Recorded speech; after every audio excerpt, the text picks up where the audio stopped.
Om Tat Ganeshaya Vidmahi Vakratundaya Dhimahi Tanno Dantihi Prachodayate Om Tat Paramparyaya Vidmahi Jnanalingeshwaraya Dhimahi Tanno Guruhu Prachodayate Om Yoga Maharishi Dr. Swami Geetananda Giri Guru Maharaj Ki Jai. Yogena Chittasya Padena Vacham Malam Sharirasya Chavaidyakena Yopakarotam Pravaram Muninam Patanjalim Pranjaliranatosmi Om Matas Sadhana Padaha Tato dvaṅdva-an-abhighātaḥ. Thereby the dualities cease to have any effect. The dynamic living universe is filled with inescapable dualities, dvaṅdva. Dvaṅdva, charmingly enough, literally means the two twos. These are the polarities of life, the pairs of opposites such as success-failure, day-night, hot-cold, up-down, in-out, praise-blame, male-female, sun-moon. Hatha Yoga is the physical science of balancing these equal yet opposite energies. These polarities are forces of nature in constant and dynamic flux. If one doesn't work towards achieving a state of balance, disturbances will arise in every aspect of existence: physical, mental, emotional, psychic. Maharishi Patanjali assures us that these dualities will cease to affect us once we master asana. How can this be? Asana implies a state of being which is steady and at ease. Once we attain this comfort zone, a sukhasthanam, all dualities cease to affect us. The dvaṅdva affect only those who are imbalanced. Lord Krishna speaks of this ideally balanced state as sthita prajna in the Bhagavad Gita. He stresses the importance of equanimity in the face of both success and failure.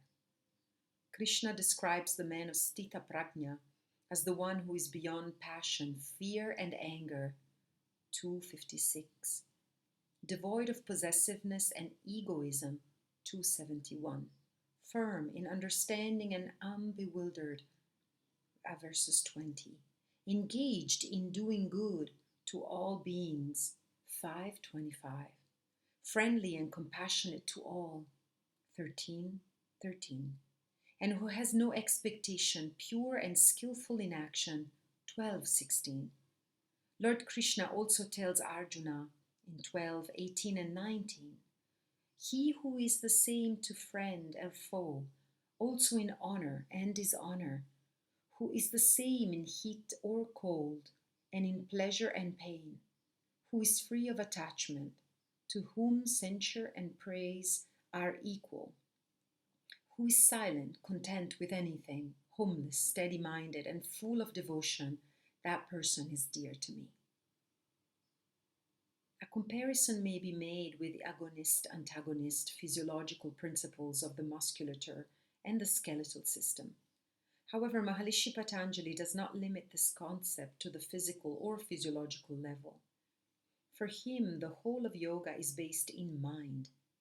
No wonder he is such an excellent psychologist. When the body deeply understands the nature of balance, emotions and mind also gravitate to a sense of inner balance. The body is a tool to produce changes in the mind. This is an example of soma, body, influencing psyche, mind, to produce psychosomatic harmony. Mind and body move on a two-way street. A change in one will produce a corresponding change in the other.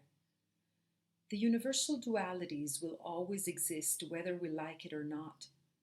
All we can do is transcend them and their effects. One cannot change the reality of life, but one can change oneself. This is the concept of dvaṅdva-atita. The process is similar to a video game where one outgrows the earlier obstacles by going on to the next level. Swamiji said, "You don't solve your problems, you outgrow them." He also said, "Life takes you around your problems, so keep moving.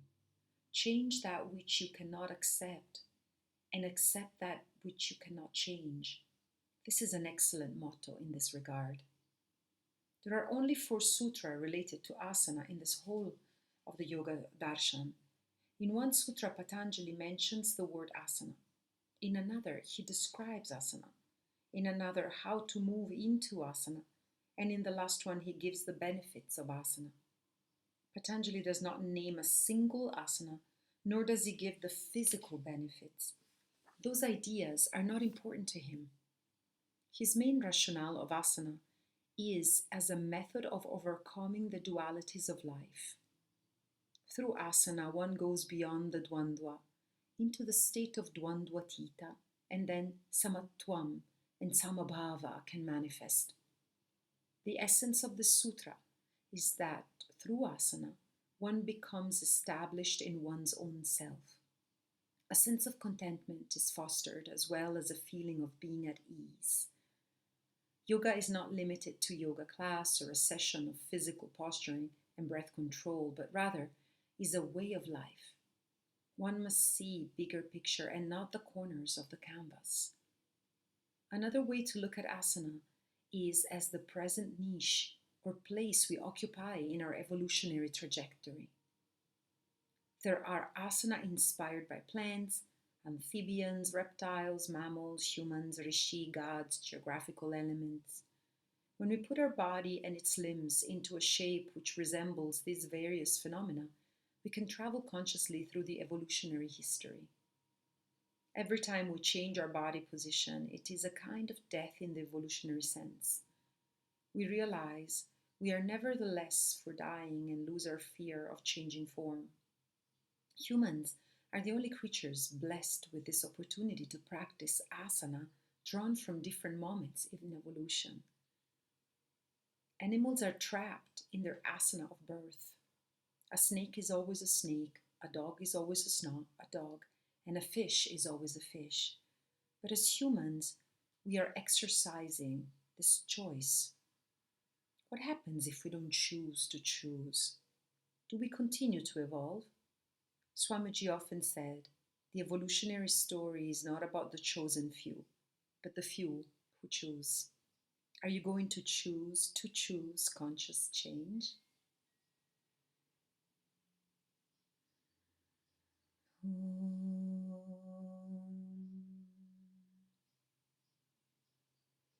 Loka samasta sukhino bhavantu sarve janaha sukhino bhavantu. Om Shanti, Shanti, Shanti.